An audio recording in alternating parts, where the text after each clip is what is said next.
All right, very good. I'm Ray Hudson. I'm moderating this session on the Aleutians. I'm excited and delighted to do this. It looks like we have some wonderful presentations coming up. Before we started, we were fooling around with the volume on some things. You might want to have your volume at hand to increase it if you need to during some of the recordings that we might have, that you might hear.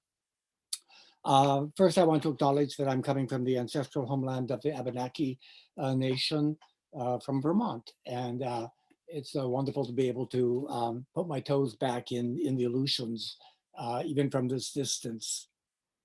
I thought I would do all three introductions and then go right into the speakers. And as Karen mentioned, we'll hold the questions until the end, but feel free to type them in as they come to mind. Our first presenter will be Michael Livingston. And Mike was raised in Cold Bay at the tip of the Alaska Peninsula. He's studied with several important Unanga elders, including basketry with Anathesia Schnapstikov, Ikiach, or skin boat models with Sergei Savarov of Nikolsky. He's made an extensive study of Unanga bentwood hats as reintroduced by Andrew Grunhold. And he co-produced a wonderful volume on Andrew with Andrew's daughter, Sharon Dye. After about 28 years in police service, Mike earned a PhD from the University of Idaho with an emphasis on enhancing self-esteem through Model SEAC construction. Really intriguing subject. He's currently a cultural heritage specialist with the Aleutian Pribilof Highlands Association. And among his most recent projects has been achieving appropriate recognition for George Fox, the only Unanga known to have been killed during World War II. The second presenter will be Leslie McCartney. She's a cultural anthropologist specializing in oral history. She's an associate professor and the curator of the oral history collections at the University of Alaska Fairbanks. This is a formidable collection of over 11,000 recordings, many in that remarkable resource project Jukebox. Her most recent book sounds fascinating. It gathered stories from 23 Gwich'in elders and is titled Our Whole Gwich'in Way of Life Has Changed, from the University of Alberta Press. This week, she's been attending the virtual annual meeting of the Oral History Association, and luckily it concluded yesterday, so we're very lucky and delighted that she can be with us today. The third speaker is Lauren Peters, and Lauren has a consuming interest in the history of Unanga people. She approaches this study from an Indigenous perspective, a perspective that's very much needed in Unanga studies. She's a member of the Algonquin tribe of King Cove. She has a BA in economics, a master's in library science, and she's currently working on a PhD program in Native American studies at UC Davis. Her studies have brought her several honors, including the Aleut Corporation Student of the Year, a 21-22 Special Honors Scholarship from the Aleut Corporation. And she is the recipient of a Terrence M. Cole Student and Beginning Scholars Scholarship from the Alaska Historical Society for this particular conference. She's been active in Unanga activities for the Fort Ross Conservancy, and she served on the review committee for the Native American Graves Protection and Repatriation Agency. And she'll be speaking about a subject that's very close to her heart. So why don't we begin with Michael? And Mike, I'll turn it over to you. Thank you, Ray, and thank you for the introduction. I'm very honored to be on a panel with you, Ray. I've known you for many, many years, and to be here with Lauren Peters and also Leslie McCartney. I'm going to share screen with you. Are you able to see the PowerPoint? Yes. Thank you. So the title of my presentation is Who Are Aleutian Ghost Towns Going to Call OpenStreetMap.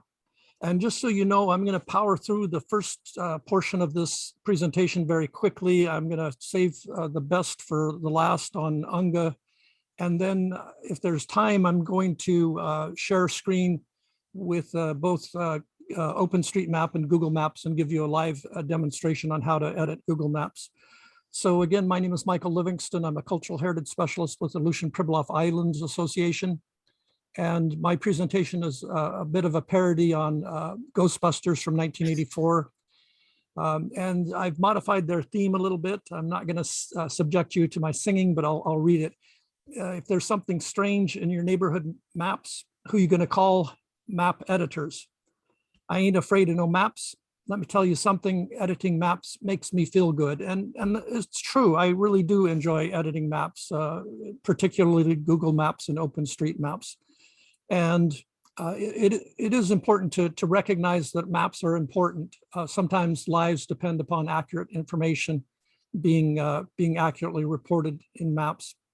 And I include everyone listening to consider becoming an editor of maps like Google Maps and OpenStreetMaps, because you are from a particular region, you know a lot better information than organizations such as Google Maps knows. And so one of the basic questions is, do you want EMS, emergency medical services, to respond to your residents in 4 minutes or 48 minutes? And it can sometimes make the difference. So it's important to make sure information is correct. It's also important to know that emergency medical services, fire, police, and the military use OpenStreetMaps and Google Maps as their foundation. The abstract, and real quick, is that maps like OpenStreetMaps can be used to preserve information like Alaska history. In my presentation, I'm going to briefly cover my hometown of Cold Bay and then UNGA, and to just demonstrate how maps can be used to preserve history.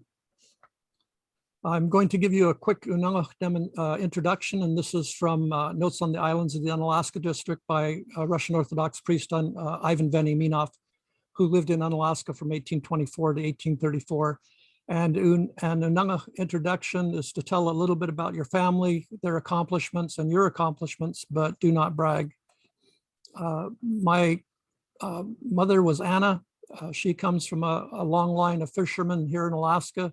My father, Bob, his family was farmers from Colorado, Kansas, and Scotland. I graduated from Bristol Bay High School, and like Ray mentioned, I learned basket weaving from Anathesia Schnapstikov and how to build model kayaks from Sergei Savorov. I have a master's degree in anthropology and a PhD in education. I'm affiliate faculty at UAA and Alaska Pacific University. I'm principal investigator with the National Science Foundation.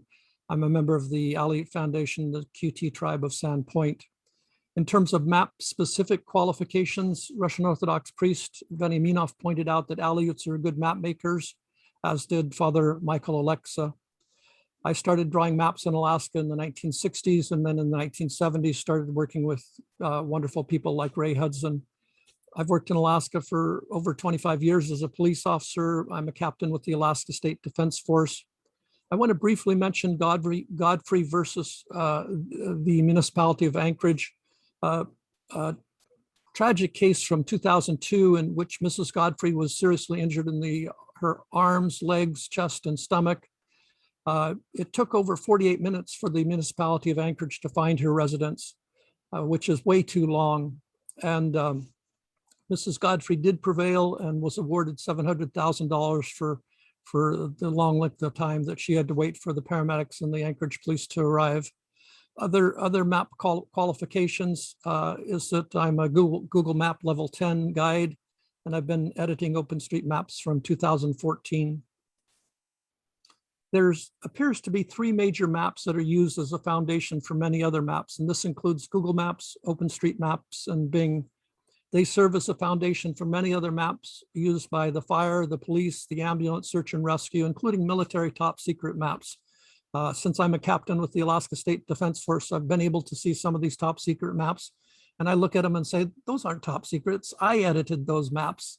And it's just interesting to see how many different organizations use these maps. Additional use of maps is for history, preserving Alaska history, Alaska Native history, geological history, archaeological history, early Alaska history, Alaska fishing history, Alaska village history, and World War II history. There are some things that you do not want to put into maps.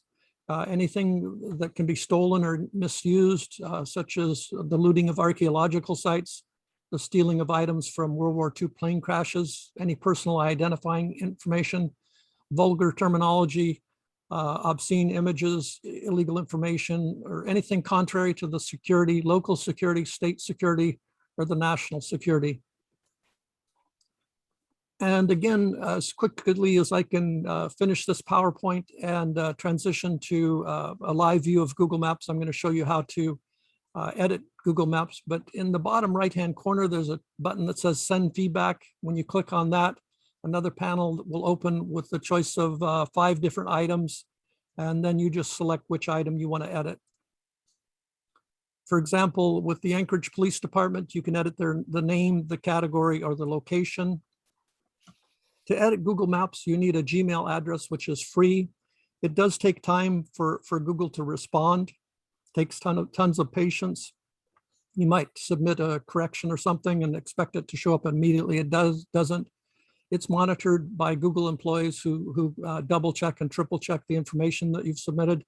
It can take weeks, months, or years for Google Maps to respond, and it's a binary response. They either accept your edit or they don't apply it. Google Maps does give you points. They're worth absolutely nothing. I have over 124,000 points, again, that are worth absolutely nothing. An interesting little side point is every photograph that you post to Google Maps, they keep track of how many views that they've had. So I have over 13,000 photographs uploaded to Google Maps with over 91 million views. To edit OpenStreetMap, you need an account, and again, that's free. Your edits are almost instantly. OpenStreetMap is monitored by volunteers, and each one of those volunteers can critique what you've uploaded. Those critiques can be positive, neutral, negative. They can also be rude, mean, and nasty, and vulgar to you. OpenStreetMap does not give you points. And when you edit OpenStreetMap, when you log in, you go to Edit ID. You can add points, lines, or areas. The areas can be rectangular, square, circular, or any other shape you want to draw. The 2 points, 2 locations in Alaska that I'm going to point out. I'm going to briefly point out my hometown of Cold Bay on the Alaska Peninsula, and most of my presentation is going to be on Unga. Cold Bay was formed, Cold Bay, first of all, the Unangax people lived there for thousands of years. It's been one site in Cold Bay has been carbon dated to about 3,000 years ago. In the early 1940s, Cold Bay became important because of the runway that was formed there. The runway in Cold Bay today is over 10,000 feet long. The urban myth is that Cold Bay is a secondary landing point for things like the shuttle spacecrafts. It has a protected harbor, dock, and lots of flat land. It's interesting that there's a photograph of the USS Indianapolis anchored in Cold Bay because of its safe protected harbor. And if you remember world history, the Indianapolis was used to transport portions of the little bomb that was dropped on Hiroshima on August 6, 1945 by the Enola Gay.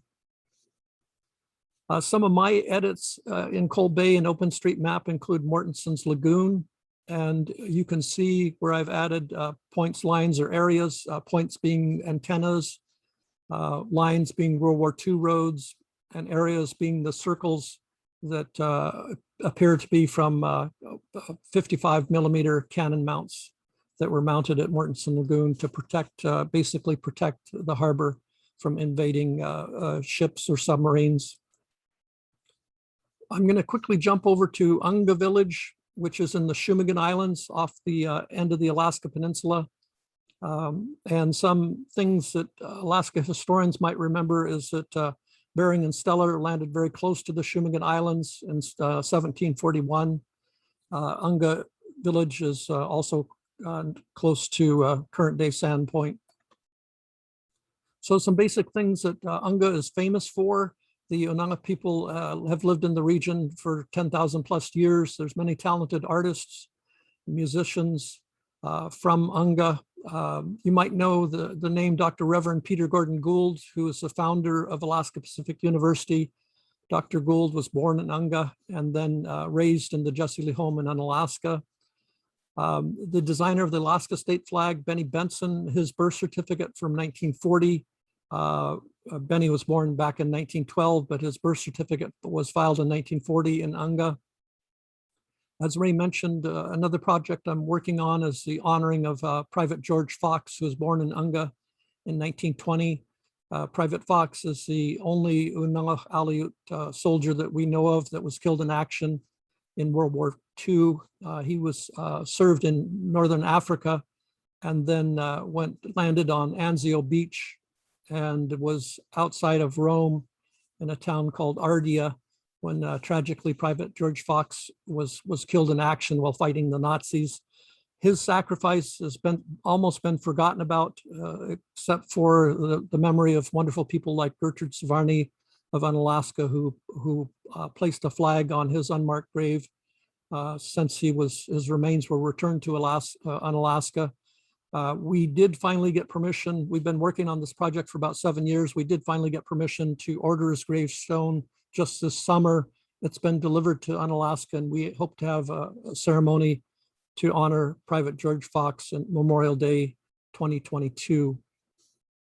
Unga Village is also very close to where Bering landed on September 4th, 1741 at 4 p.m. with George Wilhelm Steller on board. It's also the location of Apollo Gold Mine. You might have heard of Alphonse Pinard with his Unga cave mask collection that's now in a museum in France. So those are the things, some of the things that that Unga is famous for. And the top here is a photograph of Dr. Reverend Peter Gordon Gould, as well as Private George Fox and the handsome flag that Benny Benson designed. So Unga Village was a site that was used for millennia by the Unanga people. It was colonized by the Russians in 1833. The population dwindled until the last family lived there in 1969. But it remains today a very cherished location for the Unga people. The Unga people absolutely love Unga and really enjoy being able to return there. This is a screen capture from Shore Zone that shows you what Unga looks like. The building in the upper left, the most prominent building that you can see is the Unga School. And you can see some trees, but most of the buildings have fallen in. And then this is where places like OpenStreetMap can be used. This Unga has been very carefully mapped out, showing where the cemeteries are, the footpaths, the homes, the gardens, the docks where the antennas were located. And in OpenStreetMap, you can put tons of details. You can add, again, streams where a lone grave is, where the canneries were located, and footpaths. And as soon as I'm done with this PowerPoint presentation, I'm going to bring up OpenStreetMap so you can see it firsthand. So in summary, maps can be used to capture information. Some of the people that are listening to the presentation, you might be the only person who knows about some of the amazing history of Alaska and I encourage you to consider recording it in places like OpenStreetMap and Google Maps so that people in the future can know about this history. Places in Alaska come and go, buildings go up, buildings come down and collapse, and then they're basically turned into dust. But to help preserve that history, you can edit maps such as OpenStreetMaps. The bibliography of sites that I've gone over include Google Maps, OpenStreetMap, Wikipedia, Navy history of Navy maps, satellites.pro, as well as Notes on the Island of the Unalaska District by Ivan Veniaminov. I'd just like to summarize my PowerPoint presentation by saying Kagasakun, thank you for your attention. I encourage you to study and edit maps. Lives may depend upon maps being accurately edited. My contact information is there. I'm going to quickly jump out of PowerPoint and into a live view of OpenStreetMap. So are you able to see OpenStreetMap now, Ray? Maybe if you can, or Yes. Tara? Yes. Okay, thank you. So this is what OpenStreetMap looks like. And again, I'll zoom out to where you can see where I'm zooming into in Alaska. The Shumagon Islands off the coast of the peninsula of Alaska. I'm going to change browsers to, initially when you look at it, it looks a little bit boring. I'm going to zoom in on Unga. You don't get a tremendous amount of detail, but as I zoom in, you can see the Russian Aleut cemetery, the American cemetery, and then you can see the boardwalk and other locations. But on another browser, I went from this plain view into edit, and the edit I went into was edit with ID in browser. And once you start zooming in the browser, you can see how the amazing person that edited this said where sheds were, where the jail is. You might have heard of the floating courthouse in Unga.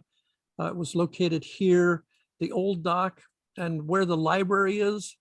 And this is not, today would not be an ideal location for a library because you can see this dark line. There's basically a cliff there. So you have to be careful when stepping out from the library.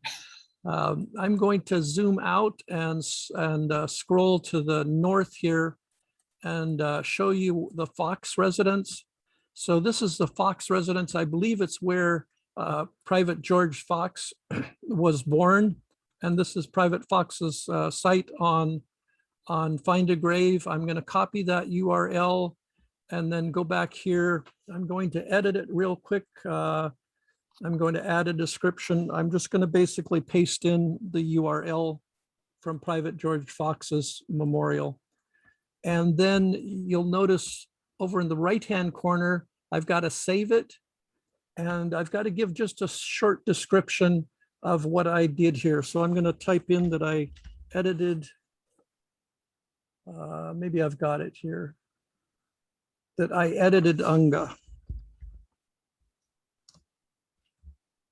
Bear with me while I find my keyboard.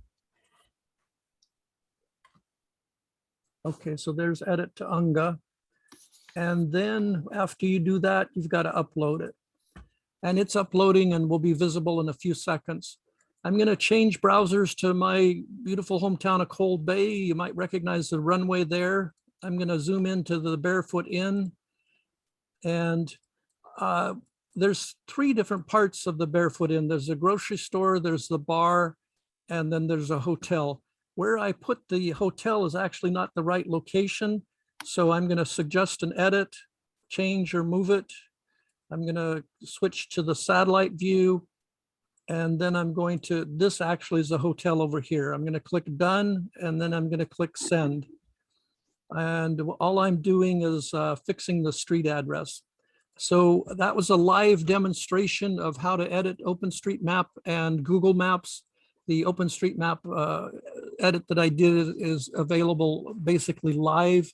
The Google edit that I did, it's going to take about 24 hours before it is visible. So I've used up most of my time and I want to transition the microphone back to Ray and just say thank you for everybody for paying attention to my presentation.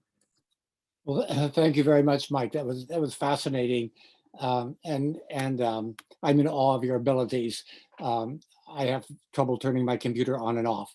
So it's a wonderful resource. Our second speaker this morning is going to be Leslie McCartney. So Leslie, I will turn it over to you. Thank you, Ray. I really appreciate that. And thank you very much, everyone, for the opportunity to speak to you today. And thank you for Ray for moderating and clarifying some points that I'm going to be talking about in this presentation. but I'm honored to speak with both Michael and Lauren today, so thank you. Again, thank you all for attending, and thanks muchly to Karen Brewster for in the background making everything work. I'm going to be playing audio clips, and we tested them out just before we started. You might want, as Ray said in the very beginning, if you're just joining us, please turn your audio all the way up. These are old recordings. I've done the best I can to bring them to you, but if they're too quiet and you can't hear them during the presentation, please put something in the chat. Karen will monitor the chat, and if it's not audible, I'll just move on to the next clip. So I apologize. From my desk, the clips are very, very loud, and I can hear them really, really well, but they're not transferring sometimes through the PowerPoint. So I am going to start sharing my screen here. Leslie, while you're doing that, I'll just say that, oh, I'm having a weird thing, but anyway, that you can adjust the volume on your computer speakers, but if that's not loud enough, you can also go into Zoom. Next to your little microphone icon, there's a little up arrow and it has audio settings. You click that and you can adjust the volume of your speaker in Zoom. That also might help. So you would adjust the output volume. There's this little slider thing. So those are two ways that if there's if you have problems with this audio, but again, as Leslie says, if it doesn't work, we'll move on. Thanks. Sorry, Leslie. That's okay. Great, Karen. Thanks. So there's multiple places to turn up the volume. And that being said, these are old recordings. And even though I can hear them really well on my end, they may not transfer over as clearly or as well. And some of them are muffled because they're old recordings. The muffling is part of the actual recording itself. So just a little heads up.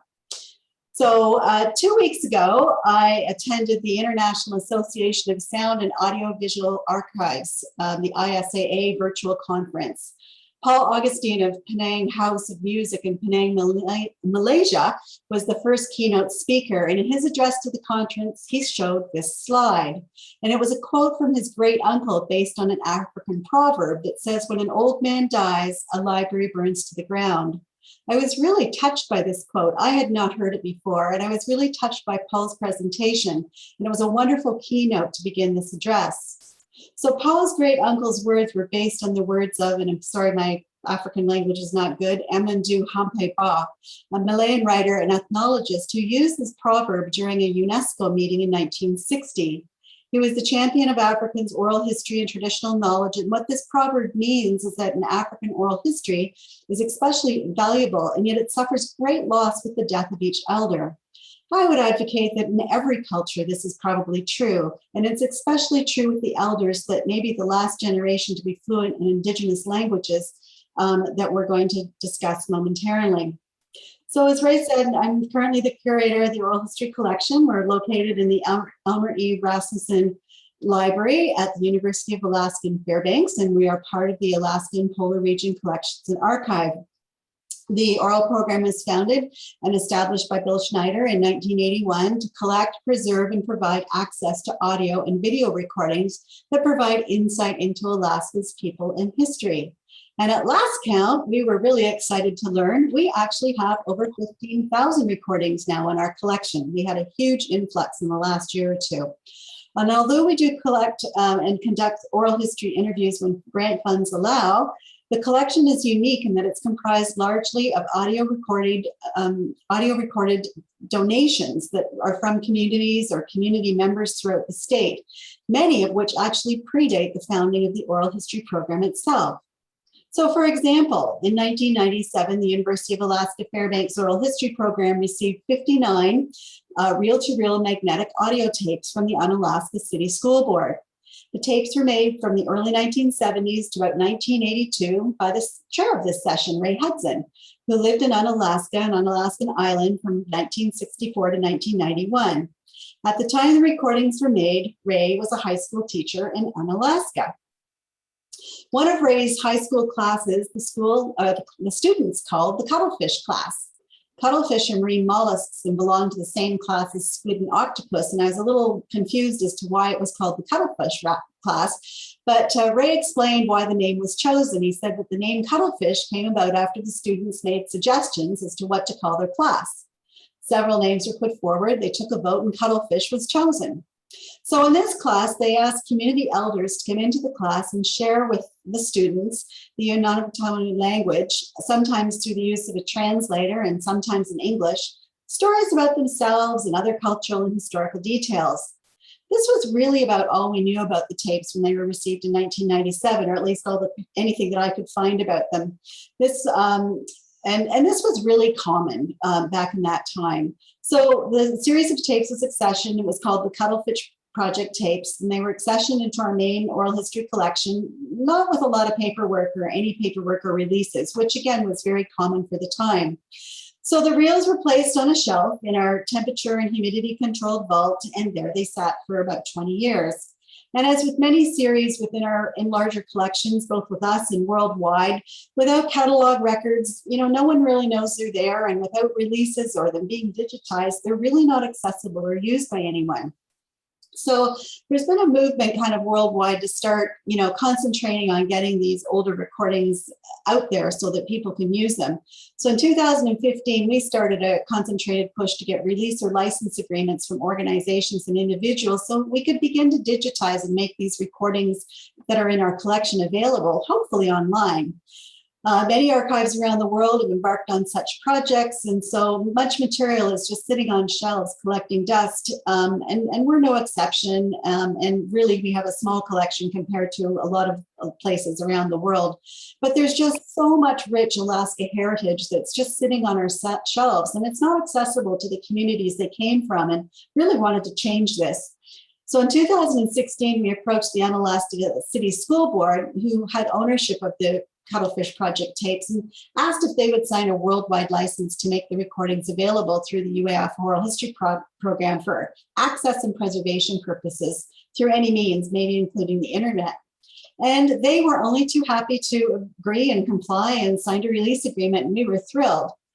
Now, we're a small unit. We lack the professional means and expertise to digitize such unique materials. And other than the names on the reels and the boxes, little else was known about the collection or its significance to Alaska. So in order to write an application for grant funds that we needed to digitize the materials professionally, I needed to know more about the content of the reels. So in 2020, I reached out to Ray, who now lives on the East Coast of the United States, and he was so happy and so gracious to provide me with a lot of historical content about the recordings, as well as personal biographies about the speakers on the recordings. And we found that this was absolutely fascinating information, and it made us realize that the linguistic cultural treasures that were really contained on these tapes really, really needed to be preserved. So the best, to our knowledge, these are the only recordings of their kind that exist from the Cuttlefish classes. So the students did produce 6 books in the Cuttlefish series. Much of the information contained in the recordings, however, was still not used in these particular books. So the Cuttlefish project tapes are really important culturally, historically, and linguistically. The elders featured on the tapes shared their language and their culture and heritage. And I'm just going to show a map, although everybody in this audience has probably seen this map and knows the area that I'm talking about is down in here, of course. And here's a close-up of the area that we're talking about. So several dialects were spoken in this area. Today, only about 3 dialects remain of the Unangax language, and they're all critically endangered. Today's linguists who specialize in the language, such as Dr. Anna Berge and Dr. Nick Bergsland, have estimated that altogether there's about 100 to 200 speakers of those remaining dialects still alive. Many of the elders featured on this collection were the last generation whose mother tongue it was to speak their language. And Anna Berge pointed out to us that from a documentation of endangered language perspective, there's almost no documentation or interactions between elders and children, which is exactly what many of these recordings are. So these recordings help fill the gaps and contribute a voice to the diversity of Indigenous languages and cultures, not only found in the United States, or in Alaska, sorry, but in the entire United States. The elders discussed many topics on the recordings, the effect of World War II on them, fox hunting, farming, old songs, stories, cultural practices, sea otters, traditional place names, and there's also several recordings of grammar and word translations. So here's just a few photographs that I pulled off the internet of Alaska, while I tell you a little bit briefly about some of the highlights I want to play for you today. So we're just going to listen to some clips from some of the recordings that highlight the cultural and linguistic importance of some of these recordings. So I want you to forgive my really poor Russian pronunciation of names as I try to introduce the people, and maybe Ray and Michael much more qualified to say these names than I am. So Nick Galaconitov was born in Unalaska Island in 1925. He died in 2016. He was the last great storyteller in the Unangax language, an invaluable informant of culture and history. So in this recording, Father Brunoff asked Nick to translate a word grammar list. For over 35 minutes, they go back and forth at a fairly quick pace, translating probably over 100 words or more. Here's a clip that I found was interesting. And what I found interesting about this clip is they start off with foodstuffs that are listed or that are very Western, but then they switch into animals, many of which I think would have been traditional foods. This clip's about a minute long. Again, if you can't hear it, Karen, tell me just to move on.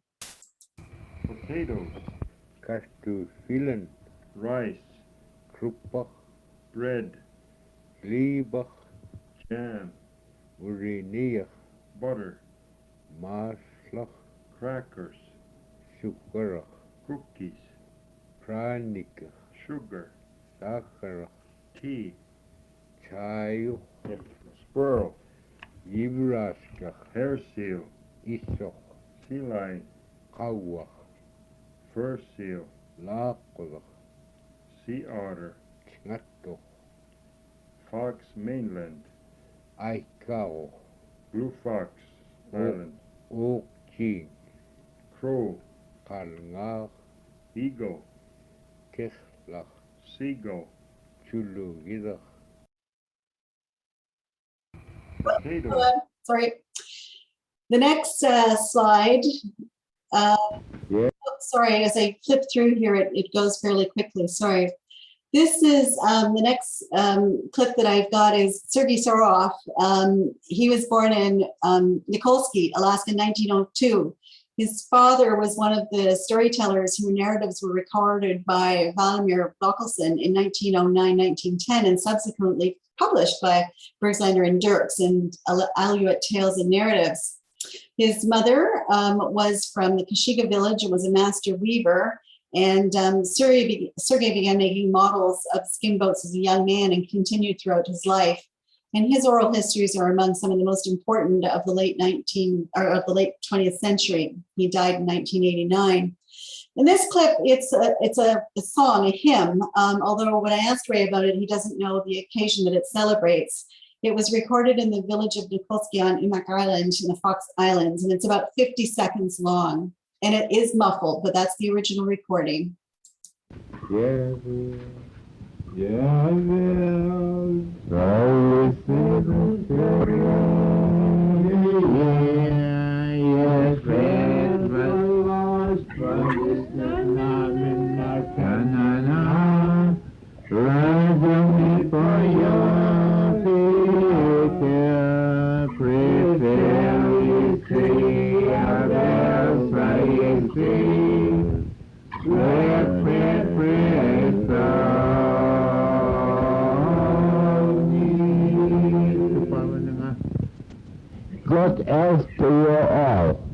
The preceding was a recording made by Sergei Savarov in Nikolsky and sent to Father Gromov around 1971.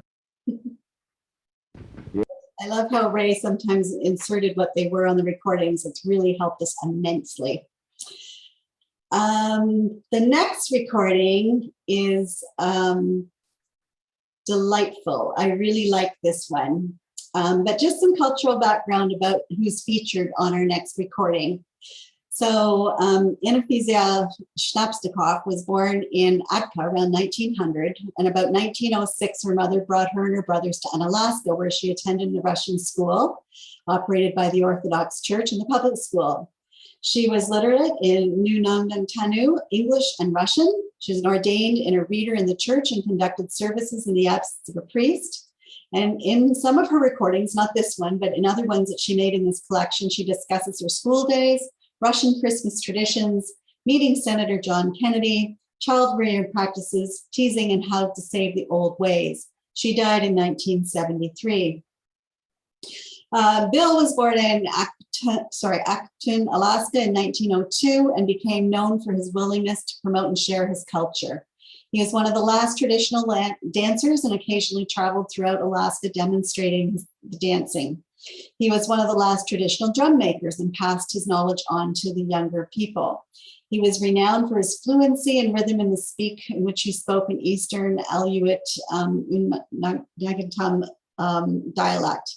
He was an invaluable source for cultural practices, and in one of his recordings, he discusses World War II, which Ray says is of great value because it had been little has been recorded about the Acton during World War II.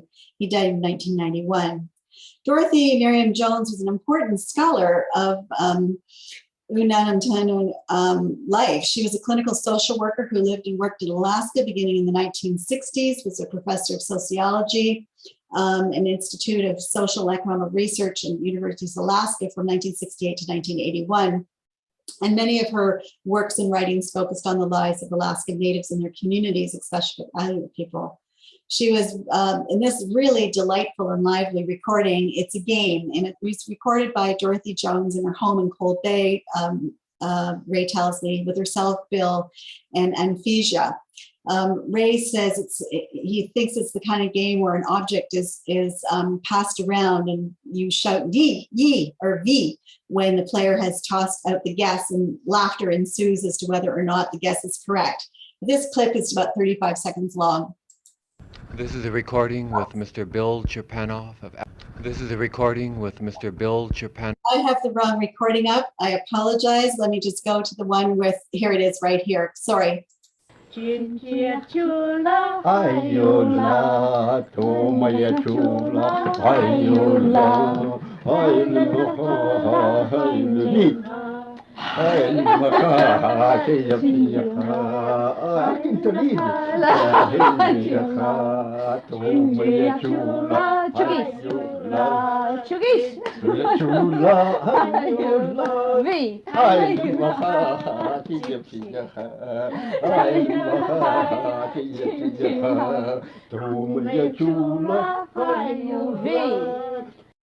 Sounds like a lot of fun.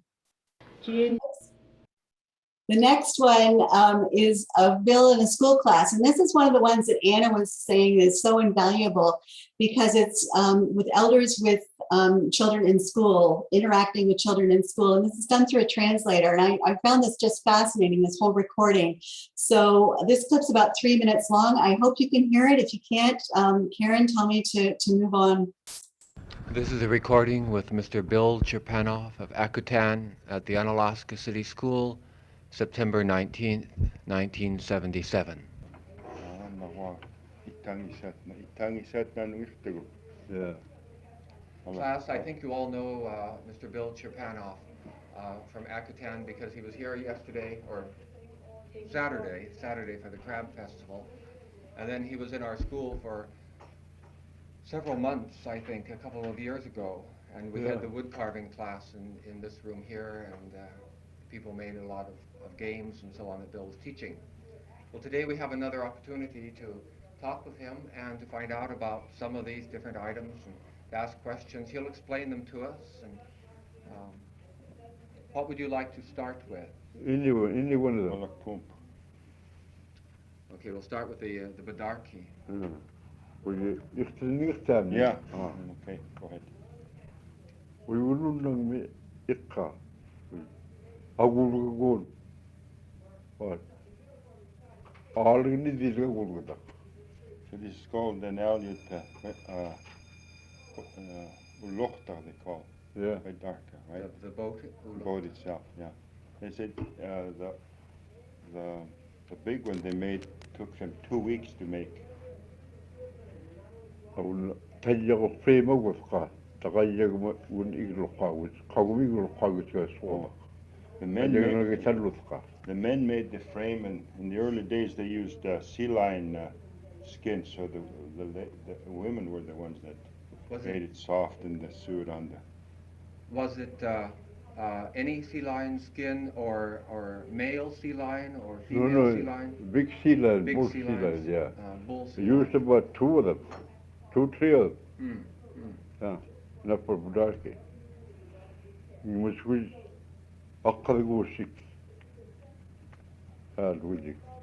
They call these akkadusi, a paddle, to row your boat. You must wish Kagul Anigilana Chiyogurga. One Tayogman. The rain gear were made from sea lion gut, made it waterproof. Glenn, did you have a question? I was wondering what that sack was around. Glenn was wondering what the sack was around This here? around the It man. was made out of it's so big. I have seen you. Skin Ah. This, they used to make this out of hair seal. They took the fur off, and actually that's a section between the boat and the man. You tie it down and you won't get wet. I think there's one right behind you. Lovely. I'm gonna skip the next one because they're just a little bit too long for our presentation. As a marshal to come out here? Yes, sir. Why did you need a marshal here? Well, they had, in 1903, the marshal's office was established by, I'm not sure, I don't remember the judge's name, but they had a floating court, and they determined that it's a good place to have a station, so they established the station in 1903. And in 1952, they felt that it was not necessary to have the station any longer, and I recommended that they close it. And they wanted to move me into Anchorage, and I couldn't see moving away from here. I like the country. I like it too well to leave here. So that was Vern Robinson. He was born in 1904 and came to Alaska in 1920 and to Unalaska in 1939, where he served as a deputy United States Marshal throughout World War II. He was later a key player in the economic development of the community, and he was the mayor of Unalaska for many years. So you just heard in that short clip his love for the area. This short clip here, he talks about various villages that no longer exist on Unalaska. Oh, come on. Were there other villages on Unalaska Island when you came? Not on Unalaska. Oh, yes, I'll take that back. At Kashiga, McCushion, Borka is not on Unalaska Island, but it's on Sedenka Island, very close to Unalaska. And Unalaska was their port of entry and embarkation. And in this last clip, just under 2 minutes, he tells why people left the villages, or his ideas for why they left the village. Getting off the subject a little bit, all of these villages where the Aleuts lived around Unalaska, did they move to Unalaska, or they're not living there now? They all came into Unalaska. There were some of them that went to Acatan. Cooters went to Acatan. And most of the Borka people came in here. Chernovsky and Kashiga came to Unalaska, as well as McCushion. McCushion. Were there still people in Chernovsky at the time of the war? No, they had all that there. In the 1920s? Yes. Why did people abandon the villages? Oh, there was a better place to live. Unalaska was a better place than they had there. And they had to depend on a mail boat that was kind of spasmodic. They might make it for 1 month. One time we went 6 months here without mail delivery. Right. And this is the last clip that I want to play. Sophia Plentnikoff was born in 1907, died in 1983. Chernsky, now abandoned village on the southwest coast of Alaska Island. Sorry. She grew up in Kashiga village, and she came to Unalaska after World War II. She was well known for her basketry, gut sewing, and making dolls and other crafts. In this clip, Sophie shares how they traditionally salted some fish and not others, and how they stored dry fish and in dried seal lined stomachs, and how they prepared whale, and how they made sinew from whales. She speaks in her language, and Mrs. Gromoff translate for her. The clip's 3 minutes long, but in the essence of time, I'm going to cut it off after about a minute, just to give our last speaker time.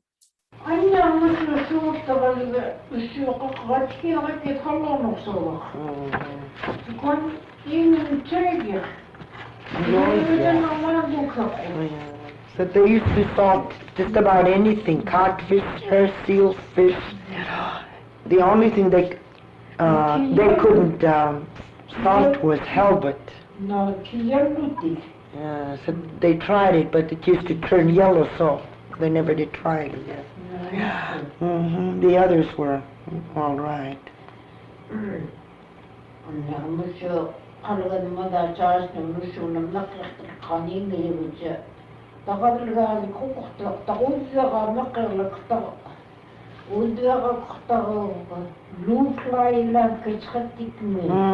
They used to even dry halibut up.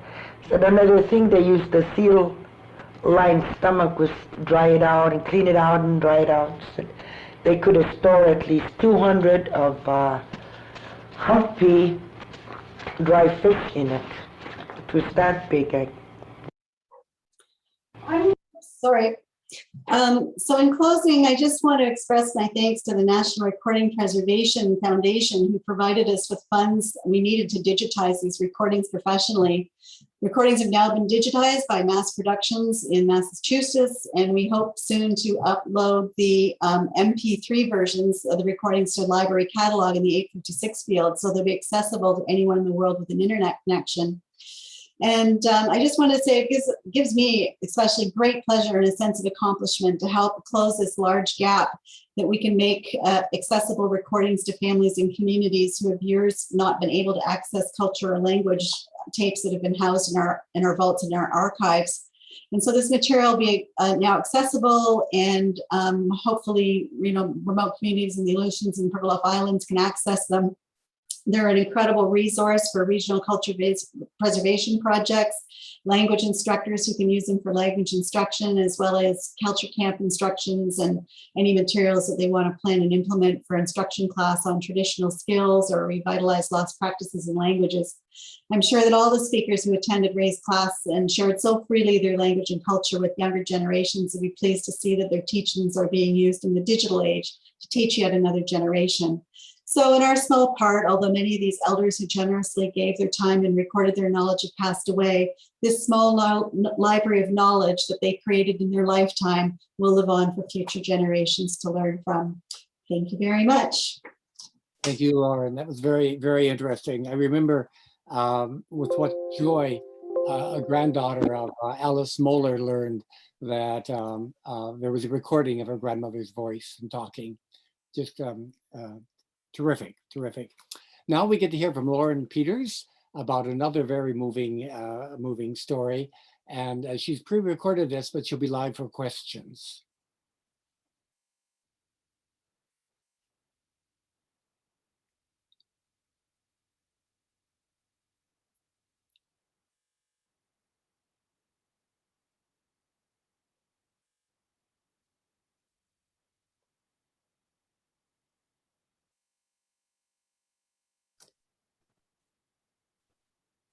Karen, you might need to share the sound before you start the video.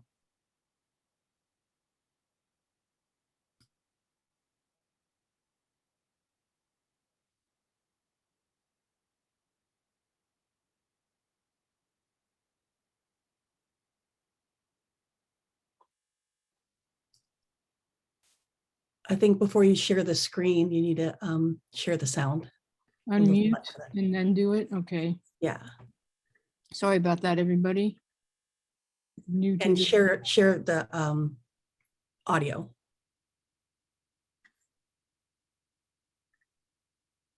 Well, I unmuted myself. So what, I share the audio. When you share the screen, there should be a little button at the bottom that says share audio. Okay, I see. And optimize for video clip. Okay. Get it. I got it. Okay. Let's start from the beginning. Let me know if this works. Ayaga kucha asakta cooking. Unanga o cooking. Hello, my name is Lauren Peters. I'm enrolled with the Adagu tribe and the tribe of Tanahami in the Unanga Nation in the land and waters that are considered now the Aleutian and Pribilof Islands of Alaska. I'm a second-year PhD scholar in Native American Studies at UC Davis. I have a designated emphasis in human rights, concentrating on human rights of the dead, and that emphasis is to reflect my work finding and documenting Alaska Native children who died and are buried in Native American boarding school cemeteries. This summer, I was a Mellon Public Scholar under mentor Dr. Keith Wattenpaugh, where I had the honor of rematriating my relative who died at Carlyle Indian Industrial School in Pennsylvania.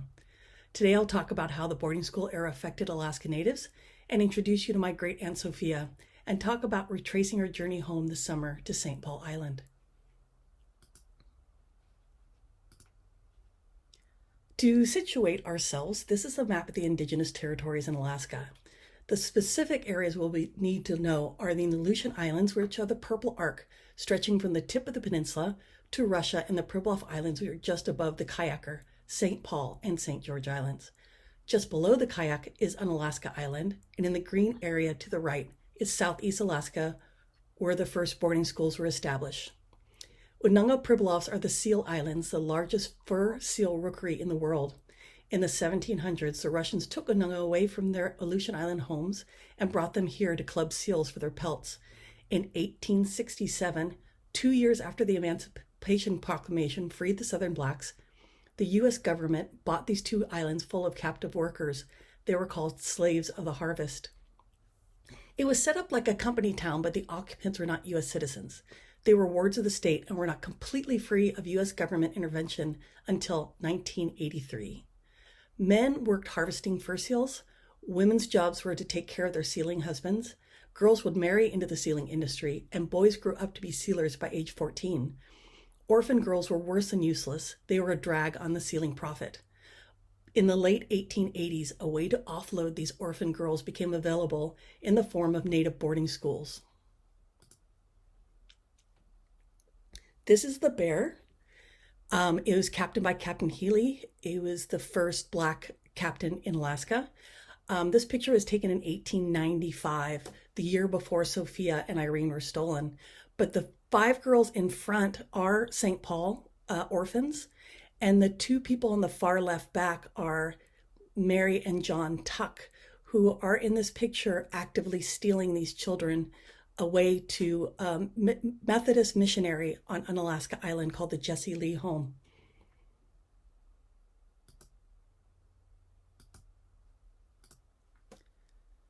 So Sophia and her sister Irene were ages 8 and 10 when they were taken in 1896 on the boat called the Homer from St. Paul to Unalaska, where they stayed at the Jesse Lee Home, learning English and household chores. In 1900, the Yukon opened for gold prospectors, bringing in a large amount of people passing through Unalaska and bringing the Great Sickness. Irene died in 1900. The following summer, Sophia was sent 4,000 miles away by boat and train to Carlyle, Pennsylvania. This is Carlyle Indian Industrial School in Carlyle, Pennsylvania. It was founded by Lieutenant Richard Henry Pratt in 1879 and was open until 1918. His motto was, "Kill the Indian to save the man." It was the first U.S. government-funded school, and they took children from as far away from Alaska to Puerto Rico. He would take a photo of the children in their native outfits, cut their hair, and put them in uniforms, and take it again, using these photos to show that he was civilizing the native children. He used these photos to lobby the BIA for land and funding. That's his house in the background. It still stands there today.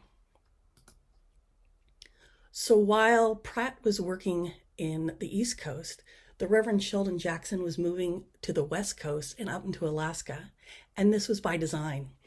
Pratt and Jackson had a rich past. Jackson's sister was a wife of the Reverend George Norcross, pastor of Pratt's and Jackson's home church in Carlyle, all of whom had similar goals for Native people. Norcross was hired by the school to perform services and shows up on documents burying the children in Carlyle. So this is Sophia Titov's student card. Cut off at the top a little bit is the word dead. She was from Alaska. She was from the Aleut Nation. Her father's name was not Matthew. Titov, spelled correctly here. And her age here says 12, but she was actually 14 at this time. But you can see she was so tiny, 4'6" and only 80 pounds, that they kept on writing her name, her age, as younger than she was. And then importantly, if you look at the 5 names that are on the bottom of her card, those are places where she was placed out in the outing program. And in the first 48 months of her being at the school, she was in the outing as a domestic service for 30 of those months. She spent the entire last year in the hospital. There's estimates that 500 or more children died at Carlyle, and 13 Alaskan kids are still buried there. So the cemetery was moved at least once. The square on the upper left-hand side is the original cemetery. And if you look at the rectangular white building next to it, and there's a track with a field there, that's where Jim Thorpe played football. And people would have to walk through the cemetery, the children's cemetery, to watch Jim Thorpe play. And that building, that rectangular building, is about 100 yards long and about 3 stories tall. And it was built by child labor. And all those stones, quite large stones, were quarried and brought over there by child labor. And then in 1927, it was moved to its current location. And you can see there's a stoplight on the corner. That's the entrance to the barracks. It's quite noisy, quite a lot of exhaust, and there's a fire station nearby, so the engines go by with their lights and sirens quite often. It's not a very peaceful place. So this is plot A16, one of 186 plots with children in the cemetery. And we can see here that in a final show of disrespect, her name is misspelled, and the tribe is a made-up name. There is no Chuckson tribe. My son Andrew, who's a senior in biology at UC Davis, stayed with her person from gravesite to the anthropology tent, finally wrapping her in the fur seal pelt that she was to be buried in. After a short transfer ceremony at Carlyle, Sophia was on her way to St. Paul Island. Now we did the 4,000-mile trip in reverse, first back home to wait out our 90-day COVID restriction that was imposed on St. Paul, and then a 2-day trip north through Seattle, Anchorage to Cold Bay, and then north to St. Paul Island. St. Paul Island is known for being the largest fur seal rookery in the world. And if you look at the picture on the right, all those little brown spots, those lumps that look like wood, are actually fur seals. And in its heyday, that whole beach would have been entirely covered in seal. We arrived on Sunday, July 4th, known as June July, to a festival with a feast, games, and a grease pole climbing contest. We think when the U.S. took over, the workers were allowed July 4th off, and the kids were given candy, and no one really understood what was happening, but it occurred during the transition from June to July, thus Happy June July, ironically celebrating Independence Day as captive people. It took Sophia 3 tries to get in due to inclement weather, and when she did arrive, the entire town greeted her at the airport. We paraded through the town with Andrew sitting with her in the back of the truck, past the Titov family home, and into the church. After a 2-hour-long service, we drove up to the cemetery with Andrew once again, her pallbearer, and my other son Lucas carrying the 8-foot-tall cross. Notice that the Russian Orthodox Church doesn't offer any seats. Before we visit Sophia in the cemetery, keep in mind that there are 357 indigenous boarding schools in the U.S. alone. Almost all of them were modeled after the Kill the Indian, Save the Man motto, and almost all of them had their own cemeteries. Article 10 of the 2007 UN Declaration of the Rights of Indigenous People reads, "Indigenous peoples shall not be forcibly removed from the lands or territories. No relocation shall take place without the free, prior, and informed consent of the indigenous peoples concerned, and after agreement on just and fair compensation and, where possible, with the option of return." Sophia's been brought home. She was a lost child. No one, not the families, not the tribes, or cultural centers, knew of her existence. They are writing her into the genealogy of the tribe as we speak. In all this darkness of stolen children, I can't help but marvel how meaningful her short life was and how many people she has touched. I wouldn't have been enrolled in a PhD program if it weren't for her. So many people are seeing this as the end of things being done to Alaska Natives and to the Unangax specifically.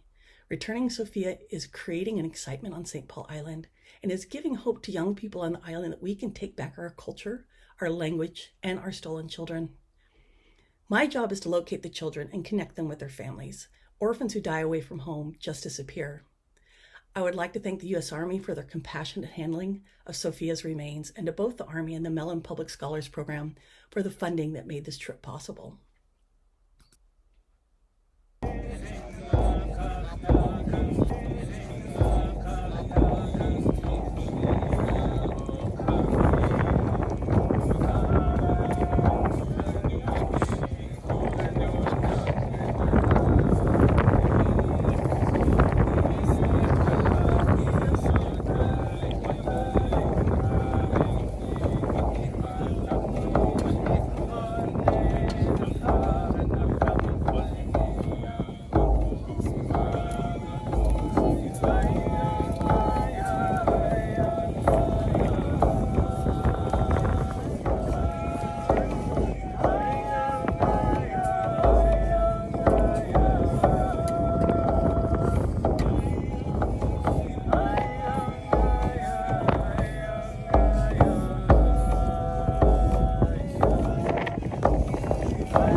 Thank you, Lauren. That was a wonderful presentation, very meaningful, I think, for everybody.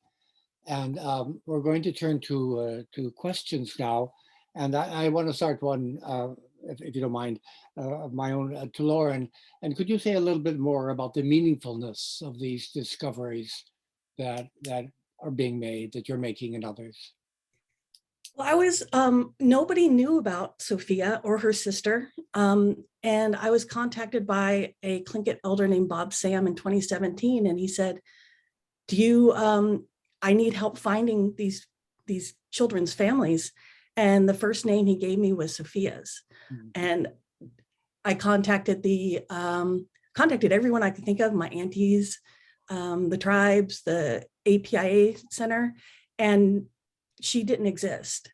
I went back over the census records, and they have her as away from home until she was aged about 26, and she died probably aged about 19. So the BIA sent a notice to, or the school sent a notice to the BIA saying that she'd passed, but no one ever contacted the Jesse Lee home or the St. Paul tribe. And the same with Irene. Irene, her sister, died in 1900 in the Jesse Lee home, and she was, as you know, because I read it in your book, secreted out and buried in the Methodist cemetery instead of the Russian Orthodox cemetery. And nobody contacted the tribe for that either. And when I went to St. Paul, I contacted some other families that had people that were missing, and they also were sent to Carlyle Indian School. And these people went down to the Jesse Lee home and found their relative's name on a cubby, but no other records of her. And so Family After All is your excellent book that I referred to quite a bit. And also the Dickinson Dickinson School has digitized the records for Carlyle. And between those two things opened up a wealth of information about our missing kids. Thank you. A question for Mike. It's a question about the permanency of the maps. How will OpenStreet financially continue? Google and Bing are corporate entities, and their maps will last as long as the corporation will. And another general question: how durable, how long lasting are these maps? How can they be preserved? Thanks for the questions, Ray, and great questions. in the virtual world, there's no guarantee that anything's going to be around forever. But in general, like the person mentioned, Google Maps is pretty stable. I don't know a great deal about exactly how OpenStreetMap was formed, but it has been around for many, many years, and it does appear that it's going to be around for a while longer. And it is a temporary arena, whether it's Google Maps or OpenStreetMaps. You just have to put up what you can and see how much longer it lasts. It is a quickly changing world. So hopefully I answered the questions. Could the maps be printed out with those indications on them? You can certainly take screen captures, and I do encourage that, because especially with OpenStreetMap, you know, if you put up something and you're new to it and you've got good intentions and you get a nasty email from someone, you know, it's easy to get discouraged and take down what you've put up. So I do encourage people, if a particular part of the world is important to you and there's something there that you want, take a screen capture of it and save it. And a question for Leslie. It had to do with the recording of the hymn. Have you thought about, or have you shared this hymn with churches on St. Paul and St. George and the Pribilofs? I want to share these with everybody. Right now, our next focus is actually getting them cataloged, and then they'll be online, and then I can tell everybody they're online. But if people can't access online, then we are more than happy to send the recordings to communities, which I'm hoping to work with Michael at some point in the future about that. So these are very long processes to go through, but yes, definitely. And if anybody has any family members, and they want the recordings, we always make them free for family members. Just, you know, email myself and or Robin Russell at the Oral History Program, and we send them via WeTransfer.com, and it's quick and easy, and there's no charge at all for any of this. And are any of the tapes transcribed? No, they are not, and which is unfortunate. And given what we have to work with today, they will not be in this at this point in time. There's a volunteer out there. and I think it's so important for people who either knew the speaker or know the location to try to do some transcriptions to get the names correct and other things that can be easily misunderstood. Definitely, and typographical errors happen all the time, especially with names that aren't familiar. So we will be cataloging them. I don't know when that's going to happen. We're very short-staffed, but that's the intention. And they will be findable through WorldCat, which is a worldwide library cataloging system, which will direct people to the archive, and hopefully they will be available online too. But yes, would make them available to communities and families in the drop of a heartbeat. Great, wonderful. Mike, another question for you, and this has to do with people having different memories of the same place. And what's to prevent someone from rearranging a map according to his or her memories, and presumably in an incorrect way? Thanks, Ray. Great question. Long answer, short, not much, if nothing. And the different maps have different qualities to them. Google Maps, theoretically, they check out everything before they actually post it, especially if you're a new map editor. When I first started editing Google Maps, they declined 99% of my edits. Now that I'm a level 10 local guide, they accept 99% of my edits almost without question. OpenStreetMap, anybody can put up anything. It's self-policed, like Wikipedia is self-policed. And I think in general, we know not to use Wikipedia as a source, but Wikipedia has pretty good information in it. And I think the same is true with OpenStreetMaps. The edits I've done and the locations, the information seems pretty good. I have lots of experience with Google Maps with people putting up incorrect information, and I report those problems, and they're usually taken down pretty quickly. I don't have a great deal of experience with OpenStreetMaps in terms of edits that I've seen that are incorrect, because I haven't seen any. So hopefully I answered that question, Ray. Another question for you is from a viewer. I'm dealing with charting ship movements. Do you know of any program that will allow me to enter daily latitude, longitude readings to create a track chart? A great question. I know that you can enter points, like for example, if you've got a shipwreck on an island, and I have entered shipwrecks on islands, you can also do lines. I don't know whether or not you can do really long lines. You can do medium length lines in OpenStreetMap, such as streets in a city. You might be able to do nautical lines in oceans in OpenStreetMaps also. Thank you. Thank you. I'm looking for other questions. Have you been to Belkovsky? Person writes, does the Orthodox Church still exist there? Thanks for that question, Ray. I've been by Belkovsky on the Alaska Marine Highway, the Tustamina. I've traveled from Unalaska to Homer many times over the years and have been by there, but Belkovsky is a difficult place to land. There's a lot of reefs outside of Belkovsky, so I haven't actually landed there. People stopped living in Belkovsky, I think it was in the 1980s. And then since then, recently, within the past 5 years or so, someone set everything on fire. And so most everything is burned down. So I don't think there's much left there. But a little side note, APIA does have a film on Belkovsky that's been published recently by Dr. Liza Mack that provides some real interesting information about Belkovsky. A question for Lauren. Have you worked with Eleanor Jones Hayden, whose Southeast auntie was also at Carlyle? Yes, I've been introduced to her. There's quite a few of us working on the Carlyle kids, especially the ones that died when they're on outing programs and are buried other places other than Carlyle. All the tribes in Alaska know about their children. All the families are aware of the children that are buried there. Unfortunately, there's, I think, 14 kids that are buried in unknown graves, which doesn't mean that we don't know who the kids are in there, but we don't know which one's in which.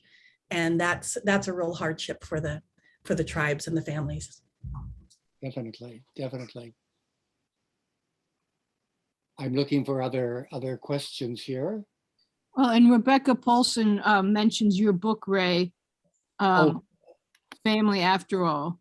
A book on the Jesse Lee home.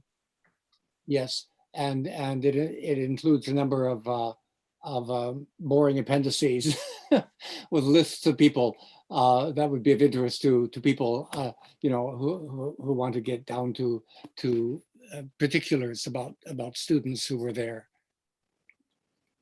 She also asks if there, for Mike on the maps, if there's a way to distinguish or mark things that are no longer visible existing. Yes, great question. There are ways to map things that aren't there anymore. In Unga, there was a lot of things that weren't there that can still be mapped out. If you can see an outline of it, that helps to figure out whether it was rectangular or square. But if you know about something that can't be seen anymore, you can add it to OpenStreetMap. And also in Google Maps, you can add what's called ghost villages, where people no longer live, such as Atu Village. I've added that to Google Maps. Belkovsky can be a ghost village, and so forth. So hopefully I answered your question. Are there ways of recording alternative names to places? Yes, you have to find a category that's acceptable to Google Maps. The one that I found most easily acceptable is something like bird watching. And I've tried to add and have successfully added names in Google Maps. And then in OpenStreetMaps, you can add anything you want to. Just realize you might be challenged by the OpenStreetMap self-police people, and sometimes they can be kind of rude. Well, yeah, there was a question about how OpenStreetMaps might accommodate differing or conflicting memories of people within the community, and that the Park Service has been dealing with that about a cannery at Makushin. Yeah, Makushin. Thanks, Karen. Yeah, I did see that question, and it's a great question. If someone puts up something that's incorrect in Google Maps, I report a problem as quickly as I can, and Google Maps is pretty good about taking down stuff. And I don't have a great deal of familiarity in OpenStreetMap. I'm familiar with McCushion. I know people from there, such as the Okolina Patricia Lakanov Gregory and her family. I'm not familiar with a cannery being there, but if National Park Service needs some help correcting incorrect information, I'd be happy to try to assist in correcting it, and anybody else too. One of my, oh wait, let me see what we have here. Yeah, Ray, we've kind of lost your audio. You got very quiet. Oh, am I back? Maybe turn up your volume. I don't know what happened. You were fine before, and now you've sort of. Now I. Well, I'll while you figure that out, I'll keep going with some of the questions if that's okay with you. Sure. So there's two questions. I'll go first to Leslie. There's a question regarding the need for funding. Yes, we do not have funds available to us in-house to send out recordings to be professionally digitized. So reasons for sending things out would be, number one, we have very little staff. Number two, do we have the equipment that we can even play the material back? Three, we are not professional audio restoration or engineers, and so sometimes magnetic tapes suffer from what's called sticky shed syndrome. It's all very technical. Anyways, they need to go somewhere else for professionals to do. They can do a much better job. You know, sometimes you have one opportunity to get the audio off these tapes before they might be destroyed, and I don't want to risk destroying an audio tape trying to do it in-house. So we have to write grants, a lot of grants, to find money for these services. And this one grant came up through the National Recording Preservation Foundation, and we applied for it. It was just over $8,000 it cost to have these 59 recordings digitized and sent back to us, and they are digitized to a very, very high standard, international standards of audio recordings, and then we get them compressed down in order to make them available. But I just pulled up the grant application letter, or sorry, the grant letter that we got back, and it just says they're absolutely thrilled to be associated with the Cuttlefish project and its treasury of recordings, and they thought it was a very worthwhile project to do. So grants are very hard to get. They're very, very competitive. There's grants out there more for digitizing, but not for any staff time or transportation time or anything like that. So it's always a challenge to get these wonderful materials professionally done. I hope that answers your question. Is my voice better now? No. No. Huh. Well, I'm not sure what it is. Before I go out completely, I want to thank everybody. And Karen, maybe you can just continue on. Okay, you're better when you lean into the computer, so. Okay, all right. Well, I'll get right on top of it. If I turn up my audio really loud, I can't hear you well, Ray. So I just very well. Thank you, everybody. Thank you to the Alaska Historical Society. I remember And, go ahead. Yeah, if you want me, we have a few minutes for a couple more questions if you want me to go ahead and do that. Please. So there's a question to Michael about any maps of the old village of Sourdough Flats on Unangax Island. I'm pretty familiar with Unangax Island. There's some really interesting stories from Unangax Island. The first legal federal penal case was from Unangax Island, but I'm not familiar with Sourdough Flats. I've put up my email address, and if anybody has any questions about that or knows about that, I'd certainly be interested. Actually, Mike, you put it up not for everybody, so can you repost it to everyone? Yes. Yeah, that's the problem we have. So Leslie, question for you. Have you cross-referenced the Cuttlefish audio with the Cuttlefish publications produced by the students? We haven't cross-referenced anything yet because we haven't cataloged, but if you look up Cuttlefish in a library catalog, you will find the books. They're already there. So anybody doing a search for Cuttlefish should find them. I don't think they're easy to find. We don't even have a complete set in the Rasmussen Library, and I don't believe the Norwegian Library had them because I looked when I was there. And Ray, you said they were out of print years and years ago, right? Yeah, so maybe somebody's project could be to republish those books. And also, go ahead. I was just going to say that the Museum of the Aleutians republished the first 3. I think they have them available in a single volume. And I believe they're working on the last one, the one with the accounts from Henry Swanson, which I think is the most valuable one. And there was a question in here to you, Ray, about did you work with Anne Vick of the Chamai series and Elliot Wigington, who introduced the idea of kids interviewing elders? Not with Anne, but I did take a workshop at the University of Alaska Fairbanks with Wigington sometime in the 1970s. Okay. I think that's about it. There was a discussion in the chat regarding the language similarities with some of the Unangan language and the Russian influence. So that was just some discussion back and forth. The Aleut dictionary from the Alaska Native Claims, from the Alaska Native Languages Center has an appendix with Russian loanwords. And I also provided Dr. Anna Berge's email address. She's the expert on that. I am not a linguistic expert at all, but she is, and I'm sure that's her absolute field. So please contact Dr. Berge if you have any queries about that. And I believe she helped write that dictionary. And then there was a question about funding again and needing matching grants in the foundation. And Leslie, you responded directly to Colleen, who asked it, but not everybody. Oh, sorry, yeah, the foundation doesn't usually supply match. Match usually has to come from a department, and we've not been successful with the foundation and other grants that we've applied for. It's very, very competitive for funding. And you just keep trying. Okay, and I just want to thank Lauren for your beautiful presentation. It was so moving. And I hated to cut off that part at the end, watching the reburial and the ceremony. And I'm sorry, we had to cut it a little short for time, but so grateful for all the work you're doing. And you did sort of answer the question of, yeah, how did you find out about Sophia and her sister in the first place if they had been taken away and nobody back home knew about them?